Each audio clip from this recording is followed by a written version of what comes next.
Hello बच्चों, स्वागत है आपका हमारे YouTube channel ambition maths classes पे। तो बच्चों, मेरा नाम है मोहित गुप्ता और जैसा कि हमारा मैथमेटिक्स का कोर्स चल रहा है क्लास 9th का, तो अभी हम लोग हैं रैशनल नंबर पर। तो रैशनल नंबर की 2 क्लासेस हो चुकी हैं, तो और हम आज आगे पढ़ेंगे, उसमें थोड़ा सा आगे बढ़ेंगे और कुछ नए कॉन्सेप्ट सीखेंगे। तो ठीक है बच्चों, नंबर सिस्टम में आज हम रैशनल नंबर से थोड़ा सा रैशनल नंबर में ही थोड़ा सा आगे बढ़ेंगे। तो चलिए शुरू करते हैं। तो हमारा इसमें पहला टॉपिक रहेगा डेसिमल रिप्रेजेंटेशन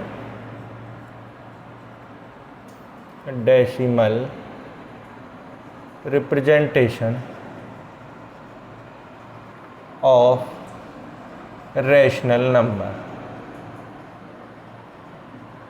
इसका मतलब है कि दशमलव परिमेय संख्या को हमें दशमलव में दिखाना है।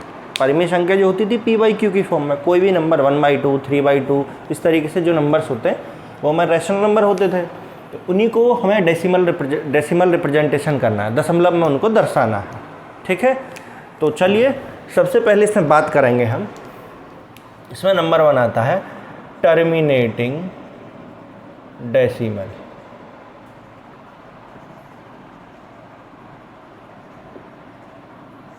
टर्मिनेटिंग डेसिमल नाम से ही समझ रहे होंगे, टर्मिनेट। जब रैशनल नंबर को हम, जैसे रैशनल नंबर हमारा क्या होता है p/q की फॉर्म में, मान लीजिए 1/2 है, ये p है, ये q। अगर हम 1 को 2 से डिवाइड करें तो पॉइंट लगा लिया, 0 बढ़ा ली, 2 पंजे 10, 2 5 जा 10। इसका मतलब क्या है कि जब हमने 1 को 2 से भाग दिया, डिवाइड किया, तो ये कंप्लीट डिवाइड हो गया, मतलब रिमाइंडर कुछ नहीं बचा, 0 बचा। तो यहाँ क्या हुआ कि ये टर्मिनेट हो गया, यहाँ 0.5 पर आकर टर्मिनेट हो गया। समझ गए? टर्मिनेट का मतलब यहाँ कुछ नहीं बचना, ये टर्मिनेट हो गया, काम ख़त्म हो गया इसका। तो हमारा जो ये 2.5 टाइम्स इसे हमने डिवाइड कर लिया। 1 को जब 2 से डिवाइड किया तो 0.5 आया, ये बात समझ गए? तो यहाँ टर्मिनेट हो गया। और जैसे ले लेते हैं 4/5, पॉइंट लगाया, 0 ले लिए, 5 8 जा 40, तो 0.8 आ गया। तो हमने इसको, जो हमारा रैशनल नंबर था p/q की फॉर्म में, हमने इसको किस में चेंज कर लिया? डेसिमल में रिप्रेजेंट कर लिया। और कैसा डेसिमल है ये? टर्मिनेटिंग डेसिमल, जो टर्मिनेट हो गया। तो ये बात समझ रहे हैं मेरी? टर्मिनेटिंग डेसिमल्स क्या होते हैं? जो भाग देने पर p/q की फॉर्म में, जब p को q से भाग देंगे, डिवाइड करेंगे, तो वो जो आना चाहिए उसका रिजल्ट वो कम्प्लीटली टर्मिनेट होना चाहिए। ये नहीं कि इसके आगे नंबर आता हुआ जा रहा है, ये बात समझ लेनी है। तो इसके और भी कुछ एग्जांपल्स हैं, एग्जांपल मैं लिख देता हूँ, इनको नोट कर लेना, ठीक है। जैसे हमारा 1/2, 2/5 और क्या कर ले लें यार, 5/8 और 1/16। इनको आप देखेंगे ना, इनको डिवाइड कीजिए, 1 को 2 से डिवाइड कीजिए, 2 को 5 से कीजिए, 5 को 8 से कीजिए, 1 को 16 से कीजिए, तो ये कम्प्लीटली डिवाइड हो जाएगा और एक टर्मिनेटिंग डेसिमल आएगा। जो रिजल्ट आएगा उसका वो टर्मिनेटिंग डेसिमल आएगा। ठीक है, कोई भी करके देख लीजिए। मान लीजिए इसको लेते हैं 5/8, 0.0, 8 6 जा 48, बचा 2, पॉइंट है तो 0 आ गई, 8 दूनी 16, बचा 4, 8 5 जा 45। मतलब ये यहाँ आके पूरा ख़त्म हो गया। ये जब हमने 5 को 8 से डिवाइड किया तो ये आ गया कंप्लीट, तो ये पूरा टर्मिनेट हो गया, 0.625 पे जाकर रुक गया। तो ये था हमारा टर्मिनेटिंग डेसिमल। इसके ये एग्जाम्पल थे, ये लिख लेने एग्जाम्पल्स, ये इसके एग्जाम्पल थे। और टर्मिनेटिंग डेसिमल आप लोग समझ गए होंगे क्या होता है। अब देखिए, जो ये टर्मिनेटिंग डेसिमल है, इसमें हम एक बड़ी इंपॉर्टेंट चीज़ है कि ये क्यों टर्मिनेटिंग आ रहा है। ये देखिए, जो हमारा p/q की जो फॉर्म में रैशनल नंबर है, इसमें जो q पार्ट है, नीचे वाला जो पार्ट है, डिनोमिनेटर जो है, उसमें एक स्पेशल चीज़ हमको दिख रही है। वो क्या है?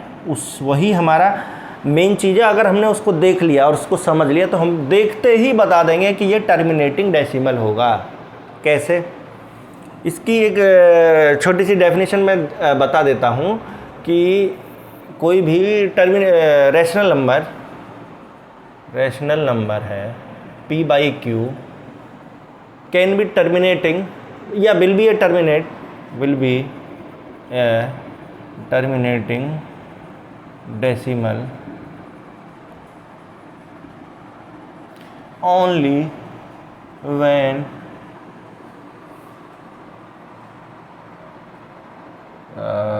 prime factors of q are 2 and 5 only। ये बात समझिए कि कोई भी रैशनल नंबर है, यहाँ पर नंबर लिख देते हैं p/q, वो टर्मिनेटिंग डेसिमल तभी होगा जब उसके q के जो प्राइम फैक्टर्स हैं, डिनोमिनेटर के जो प्राइम फैक्टर्स हैं वो 2 and 5 होंगे। कैसे समझिए? प्राइम फैक्टर्स क्या होते हैं? मान लीजिए ये 2 है नीचे वाला, तो 2 को हम क्या लिखेंगे? 2 × 1 लिख सकते हैं ज़्यादा से ज़्यादा, इसके अलावा तो और कुछ नहीं लिख सकते हैं। ये 5 है, 5 को हम क्या लिख सकते हैं? 5 × 1 लिख सकते हैं बस, ठीक है। 8 को क्या लिख सकते हैं? 2 × 2 × 2, 2 दूनी 4 दूनी 8, या 4 दूनी 8, 4 का मतलब तो 2 × 2 होता है, ठीक है। 16 को क्या लिख सकते हैं? 2 × 2 × 2 × 2, या हम ले लेते हैं, मान लीजिए एक और ले लेते हैं यहाँ पे हम 2 / 25, तो 25 को क्या लिख सकते हैं? 5 × 5, इसके अलावा तो कुछ और नहीं लिख सकते हैं। या फिर हम 20 को क्या लिख सकते हैं? 2 × 2 × 5, ये लिख सकते हैं कि नहीं? 2 दूनी 4 पंजे 20। तो अब ये देखिए मैंने जितने भी नंबर्स लिखे 2, 5, 8, 16, 25, 20, इनके प्राइम फैक्टर्स क्या क्या आ रहे हैं? प्राइम फैक्टर 1 प्राइम नहीं होता है, प्राइम नंबर होता है क्या 1? नहीं होता है न। प्राइम नंबर 2, 3, 5, 7 ये होते हैं, तो प्राइम फैक्टर 1 तो होगा ही नहीं, तो ये तो हमको हटा ही देना है यहाँ से। 2 को 2 ही लिख सकते हैं, 5 ये और किसी तरीके से नहीं लिखा जा सकता है, इनको लिख सकते हैं मल्टीप्लाई करके। तो एक बात समझिए कि जहाँ हमारे प्राइम फैक्टर्स 2 या 5 या ओनली 2 या ओनली 5 ये सब होंगे, वहाँ हमारा टर्मिनेटिंग डेसिमल होगा। मतलब क्योंकि मैं के अगर हम प्राइम फैक्टर करते हैं, इसके गुणनखंड करते हैं, अगर गुणनखंड 2 और 5 के अलावा और कुछ आ जाए तो वो हमारा कभी भी टर्मिनेटिंग डेसिमल नहीं होगा, ठीक है। तो ये बात समझिए। देखिए यहाँ पे क्यू क्या है? 2, तो इसका प्राइम फैक्टर 2 ही है, 5 है तो प्राइम फैक्टर 5 है। यहाँ पे क्या है? 2 × 2 × 2, तो प्राइम फैक्टर 2 ही है यहाँ पे। यहाँ पे क्या है? यहाँ पे भी करेंगे 2 × 2 × 2 × 2, तो यहाँ भी 2 ही आ रहा है। यहाँ पे क्या आएगा? 5 × 5, जैसे मैंने 20 का किया तो यहाँ 2 भी है, 5 भी है, ये भी चलेगा। 2 या 5 हो, या अकेला 2 हो, या अकेला 5 हो, जहाँ ये होंगे वहाँ वो टर्मिनेटिंग डेसिमल होगा। तो चलिए मैं इसके कुछ एग्जांपल्स भी करा देता हूँ, इसके भी और सारे करा देता हूँ। और क्या इसमें जो मैंने ये बताया यही लगभग चल जाएंगे आपके, यही आपके चल जाएंगे। जैसे 2, 5, 8, 16, 25, और क्या ले सकते हैं आप? 40 ले सकते हैं। 40 क्यू की जगह अगर 40 है तो 2 × 2 × 2 × 5 लिख सकते हैं। 2 दूनी 4 दूनी 8 पंजा 40 हो गया कि नहीं हो गया? और क्या ले सकते हैं? और भी बहुत सारे हो सकते हैं। 32 हो सकता है, 2 × 2 × 2 × 2 × 2, 125 हो सकता है, 5 × 5 × 5। तो ये हमारे जिसके प्राइम फैक्टर्स इसके 2 और 5 है, इसका खाली 2, इसका 5 है, तो ये हमारे अगर क्यू की जगह नीचे आ जाते हैं 40, 32, 125, ये नीचे अगर आ गए हमारे, तो वो हमारा टर्मिनेटिंग डेसिमल होगा। इस चीज़ को याद रखना, ये बड़ा इंपॉर्टेंट रूल है, ठीक है, ये बड़ा इंपॉर्टेंट रूल है, इसको याद रखना है। तो चलिए हमारा टर्मिनेटिंग डेसिमल समझ में आ गया कि हम कैसे पता लगाएंगे कि ये टर्मिनेटिंग डेसिमल होगा या नहीं होगा, ठीक है। भाग करके तो देख ही सकते हैं, अगर भाग करने का मन नहीं है तो इस रूल को लगा लेना है कि 2 और 5 के अगर इसके प्राइम फैक्टर डिनोमिनेटर के हैं तो डायरेक्ट वो टर्मिनेटिंग डेसिमल होगा, ठीक है। चलिए टर्मिनेटिंग डेसिमल हमारा कंप्लीट हो गया। अब इसके आगे बढ़ते हैं हम लोग, कौन सा होगा जो नॉन टर्मिनेटिंग या फिर repeating decimal, sorry repeating decimal होगा दूसरा हमारा, रिपीटिंग डेसिमल। अब बात करते हैं हमारा रिपीटिंग डेसिमल क्या होगा। मान लीजिए कोई भी एक रैशनल नंबर है p/q, जब हम p को q से भाग देंगे तो एक रिजल्ट आएगा, और वो रिज़ल्ट अगर रिपीट हो रहा है, मतलब कि जैसे कि एग्जाम्पल ले लेते हैं, मान लीजिए 1/3 है, इसको डिवाइड करते हैं 1 को 3 से, तो पॉइंट लगा लिया, 0 आ गई, 3 3 जा 9, फिर 1 आ गया, पॉइंट था, फिर 0 लगा लिया, 3 3 जा 9, ये सॉरी 9, फिर 1 आ गया, फिर 0 आ गई। तो ये इस तरीके से चलता रहेगा, मतलब 0.3333 आता ही रहेगा। तो मतलब क्या हो गया, ये 3 रिपीट हो रहा है कि नहीं हो रहा है? यस, ये 3 तो हमारा रिपीट हो रहा है। तो हमारा ये क्या हो गया, रिपीटिंग डेसिमल हो गया। 1/3 जो रेशनल नंबर था, इसमें रिपीटिंग डेसिमल आएगा, रिपीट होगा, समझ गए, ये रिपीट होगा। दूसरा एक और एग्जांपल ले लेते हैं, एग्जांपल ये हो गया, एक और एग्जांपल ले लेते हैं, 2/3 देख लीजिए। इसको क्या लिखेंगे, 0.6666 आता रहेगा कि नहीं, बताइए।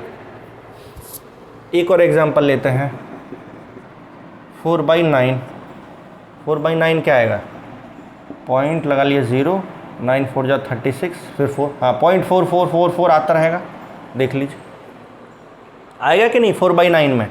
ठीक है, एक और एग्जांपल ले लेते हैं, एक एग्जांपल और क्या लिया जाए, 4/7 ले लें, हाँ ठीक है। ये कैसे जाएगा, 0.0, 7 4 7 5 जा बचा 5, 7 7 जा 7 1, 3 7 4 जा 2, 7 2 जा 6, 7 8 जा फिर 4, हाँ फिर 4 आ गया, ये फिर यहाँ से रिपीट करेगा, 5 7 1 4 2 8, ये ऐसे करके यहाँ से रिपीट, ये इस नंबर को बार बार रिपीट करेगा। ये बात आ गई समझ में। और एक एग्जांपल ले लेते हैं, मान लीजिए 5/6 ले लीजिए, तो 0.0, 6 8 जा 48, बचा 2, 6 3 जा, हाँ 8.8333 ये आता रहेगा। अब ये जो नंबर्स हमारे रिपीटिंग डेसिमल्स आए, इनको हम रिप्रेजेंट कैसे करेंगे, इसको एक सेकंड में ऐसे कर देता हूँ, इक्वल टू 0.333 ऐसे कर, ठीक है। एक एग्जांपल ये था, ये आया था, इसका ये आया, इसका ये आया, इसका ये आया और इसका ये आया। ये एग्जांपल है रिपीटिंग डेसिमल के। और आप देख ही रहे हैं दशमलव के बाद रिपीट हो रहा है, दशमलव के बाद रिपीट हो रहा है, दशमलव के बाद यहाँ भी रिपीट हो रहा है, दशमलव के बाद इतना आया फिर रिपीट हुआ, फिर इतना, फिर इतना, पहले 8 आया उसके बाद 3 रिपीट हुआ है। तो हम इनको लिखते कैसे हैं, जैसे 0.3, अब 3 के आगे सेम 3 रिपीट हो रहा है तो 3 के ऊपर एक बार लगा दिया। ये बात आ गई समझ में कि बार कहाँ से आया, ये नंबर रिपीट हो रहा था, 3 रिपीट हो रहा था, इसलिए हमने 3 के ऊपर बार लगा दिया। तो हमें अब अंडरस्टैंडिंग हो गई कि 3 के ऊपर बार है, इसका मतलब 3 रिपीट हो रहा है, ठीक है। अब इस ऐसे इसमें आते हैं, 0.6 के ऊपर अगर हम बार लगा दें तो इसका मतलब है बार लगाते ही कि मतलब आगे 6 ही आ रहा होगा, ठीक है। इसकी बात करते हैं, 0.4 के ऊपर भी बार लगा देंगे, हमको यहाँ पता है कि 4 के बाद 4 4 4 4 ही आ रहा होगा, इसलिए 4 के ऊपर बार लगा दिया। ऐसे ही हम यहाँ देखते हैं, इसमें 0.57148 फिर से यही रिपीट हुआ, तो इसके कंप्लीट के ऊपर बार लगा दिया, मतलब ये फिर आएगा, फिर ये आएगा, फिर ये आएगा, इस तरीके से। इधर क्या होगा, 0.8 तो रिपीट नहीं हो रहा है लेकिन 3 रिपीट हो रहा है, तो 3 के ऊपर खाली बार लगा दिए। तो ये बार केवल उसके ऊपर आएगा जो नंबर बार बार रिपीट हो रहा है, ये बात समझ लीजिए। और यही हमारा रिपीटिंग डेसिमल होता है। कॉन्सेप्ट आया समझ में कि रिपीटिंग डेसिमल क्या होता है। आपसे डेफिनेशन नहीं पूछेगा रिपीटिंग डेसिमल क्या होता है, वो क्वेश्चन पूछेगा, ये बार निकालने का अभी मैं बताऊंगा आगे किस तरीके के क्वेश्चन वो पूछेगा। पहले आप ये समझिए कि बार बार जो रिपीट होता है दशमलव जिसमें पॉइंट आ रहा है, डेसिमल इसलिए बोल रहे हैं कि पॉइंट पॉइंट पॉइंट। अब ये भी तो हो सकता था 4/2 = 2, ये रिपीट, ये सॉरी हम लिखते हैं इसको, रुकिए मैं बताता हूँ। और एक नंबर ले लेते हैं, ये मान लीजिए 9/7 है, ये कभी जाएगा इससे, जैसे पॉइंट लगा लिए 0, सॉरी 1 पॉइंट, 7 दूनी 14, 6 7 8 56, 4 7 5 35, 5 7 7 49, 1 7 1 7, फिर से वही रिपीट होने लगेगा, 2 8 5 7 1, ये इस तरीके से चलता रहेगा। तो ये भी हमारा क्या हो गया, रिपीटिंग डेसिमल। बात आई समझ? तो ये भी हमारा रिपीटिंग डेसिमल है और ये भी हमारा रिपीटिंग डेसिमल था। ठीक है, ये बात आ गई समझ? रिपीटिंग डेसिमल होता क्या है। अब एक्चुअल में इस पर सवाल कैसे आते हैं वो अब उसके बारे में बात करेंगे।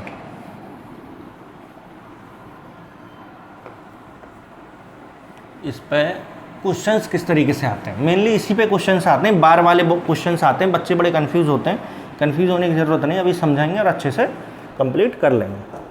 तो देखिए एक एग्जाम्पल लेते हैं।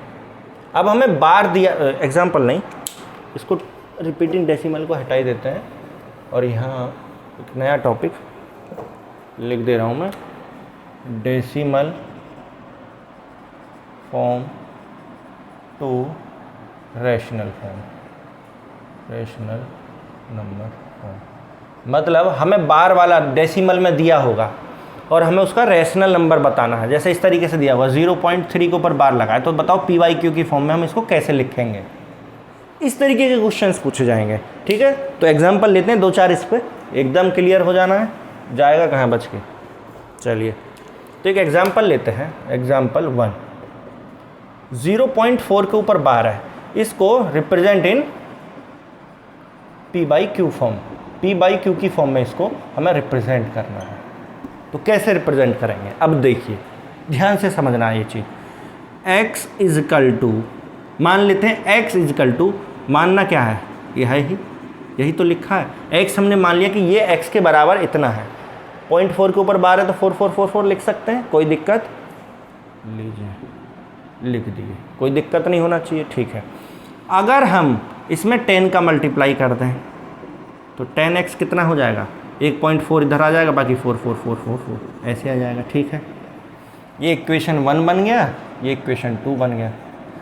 बड़ा कौन सा, ये वाला 2 वाला, तो इसमें से इसको घटा देते हैं तो 10x minus 9x is equal to 4 ही बचेगा, क्योंकि इसमें पॉइंट के बाद ये तो सब कट गया, बचा 4, 4 माइनस 0 4। ठीक है, तो x is equal to, sorry 10 minus x था, तो 9x इजकल टू 4, तो x इजकल टू 4/9।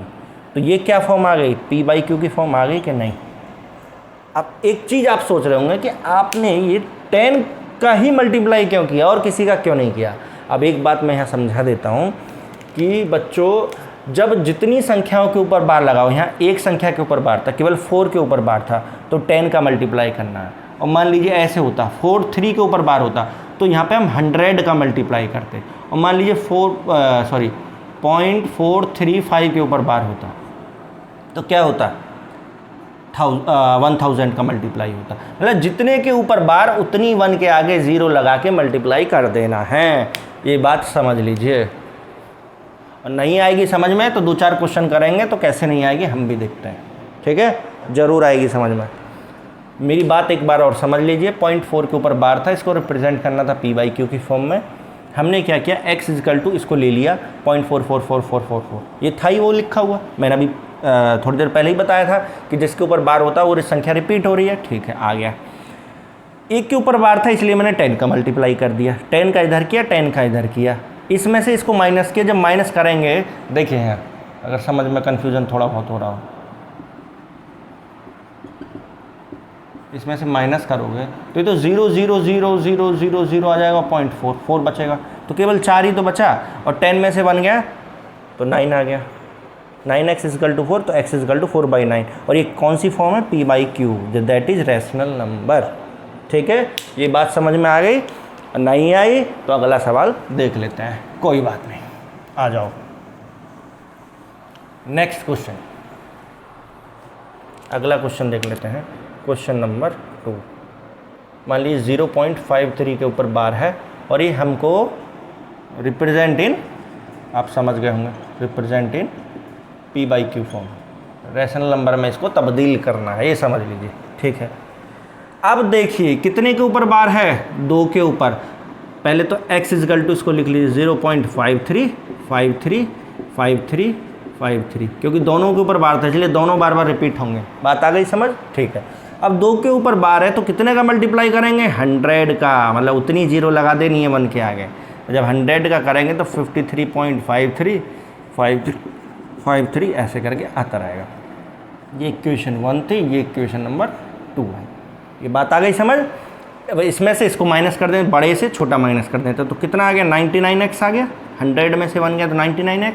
इसमें से इसको घटाएंगे तो ये वाला इधर का तो कट ही जाएगा, बचेगा क्या 53। तो x इक्वल टू क्या आ गया 53/99। ये हमारी कौन सी फॉर्म है, यही तो p/q की फॉर्म है। बात आई समझ। इतना आसान था, इसमें कुछ था, बस जितने के ऊपर बार है उतने की मल्टीप्लाई करनी है। और ये भी ध्यान रखना है कि 2 के ऊपर बार है तो ये दोनों संख्या रिपीट होंगी, दोनों डिजिट रिपीट हो रही हैं हमारी बार बार। ठीक है, आगे बात समझ। चलिए इसको नोट कर लीजिएगा पॉज करके, और एक और क्वेश्चन कराते हैं। क्वेश्चन नंबर 3, तीसरा क्वेश्चन ले लेते हैं। इसमें इस बार लेते हैं 0.235, तीनों के ऊपर बार ले लेते हैं। 1 का हो गया, 2 का हो गया, 3 का। जब 3 संख्याओं के ऊपर बार है तो पहले तो x इक्वल टू लिख लीजिए 0.235, तीनों के ऊपर बार है, फिर तीनों आएंगी 235, 235, इस तरीके से नंबर्स आते रहेंगे। ठीक है, अब 3 के ऊपर बार है तो कितने की गुणा करनी है 1000 की। एक के आगे 3 जीरो लगा दो क्योंकि 3 के ऊपर बार था, गुणा कर दी हमने। इसमें मल्टीप्लाई करनी है तो कितना आ गया 235.235, 235। यही रिपीट हो रहा है कि नहीं बार बार। ठीक है, बात ये और 235 लिख लेता हूँ, 235। ठीक है, ये इक्वेशन 1 है, ये इक्वेशन 2 है, तो यहाँ पर लिख देना, इसको लिख दीजिएगा आप पेपर में, इक्वेशन 2 माइनस इक्वेशन 1। 2 में से एक को घटा दिया तो कितना आया 999x इक्वल टू 235 बचा, क्योंकि ये तो सब कट गए थे ना इधर वाले, तो जीरो के इधर तो सब जीरो हो गया जब एक दूसरे से माइनस करेंगे, बचेगा क्या 235। तो x equal to 235 divided by 999। ये देख लेते हैं ये 3 से कटेगा क्या, बताइए। नहीं कटेगा, नीचे वाला तो कट जाएगा लेकिन ऊपर वाला नहीं कटेगा। तो यही हमारी p/q की फॉर्म हो गई। बात आ गई समझ कि हमने p/q की फॉर्म में इसको कैसे चेंज कर दिया, बस यही लगाना है और चेंज कर देना है। तो मेरे हिसाब से बार वाला समझ में आ गया होगा। तो चलिए आपकी एक एक्सरसाइज का एक क्वेश्चन है, उसको और बता देता हूँ मैं। आपकी एक्सरसाइज में दिया है, बाकी एक्सरसाइज तो अपने से लगानी है। कोई भी बुक ले लीजिए जिसमें बहुत सारे क्वेश्चन हो, उनको लगाना है। तो एग्जाम्पल क्वेश्चन नंबर 4, तो इसको लिखेंगे 2.36 का बार प्लस का 0.23 का बार। इसको सॉल्व करना है। अरे इसमें तो एकदम आसान है, दोनों को अलग अलग सॉल्व कर देते हैं फिर ऐड कर देंगे। बिल्कुल सही बात है, वही तो करना है। ले लीजिए पहले x इक्वल टू 2.363636, इसको ले लिए सबसे पहले। तो 2 के ऊपर बार है तो कितने की मल्टीप्लाई करनी है बताओ। जब 2 के ऊपर बार है तो कितने की मल्टीप्लाई करें 100 की। 100x इक्वल टू 236.363636 आ गया। ठीक है, इसको माइनस कर देते हैं।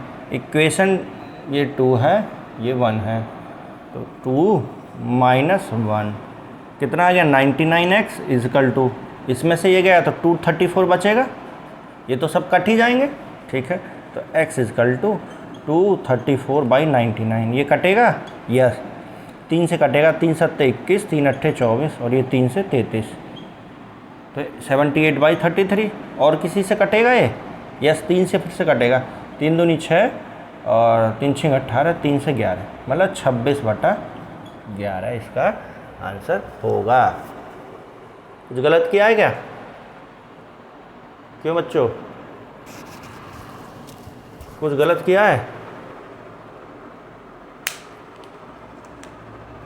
ये 99x हो गया, इसमें से इसको माइनस किए 234/99, ठीक तो है। ये हो गया 26/11। चलिए अब बात करते हैं किसकी, इस नंबर की। अब एक बार इसको ले लेते हैं, x इक्वल टू 0.232323 आ गया। ठीक है, इसके बाद हम बात करते हैं कितने के ऊपर बार था 2 के ऊपर, तो कितने का मल्टीप्लाई होगा 100 का। 100x equal to 23.232323। अब वही इक्वेशन 2 माइनस इक्वेशन 1, तो 99x इक्वल टू 23 बचेगा, तो x इक्वल टू 23/99। या हम इसको ये भी लिख सकते थे, खाली यहाँ भी छोड़ सकते थे, थोड़ा आसान हो जाता और कुछ नहीं था। तो एक मान लीजिए ये यहाँ पे आया था x इजकल टू 234/99, ये इक्वेशन ए हो गया था, ये इक्वेशन बी हो गया। अब यहाँ पे प्लस का साइन है तो दोनों को जोड़ देते हैं, इक्वेशन ए प्लस इक्वेशन बी। क्या करना है, 234/99 प्लस 23/99, तो क्या आएगा। इसको हमें ज़रूरत नहीं थी क्योंकि हमें इधर भी 99 मिल गया, इधर भी 99 मिल गया, तो दोनों को जोड़ेंगे तो बड़ा आसान जुड़ेगा। तो वो ये हो गया 257/99, और यही हमारा आंसर होगा। दोनों को अलग अलग निकाला, ऐड कर दिया, बात ख़त्म हो गई। यही तो था, कितना आसान। तो decimal form to rational form में चेंज कर लेंगे आप लोग, बड़ा आसान है। और इसी में बहुत सारे क्वेश्चंस हैं बुक्स में, वो लगा लेने हैं और सारा आपका हो जाएगा। ठीक है बच्चों,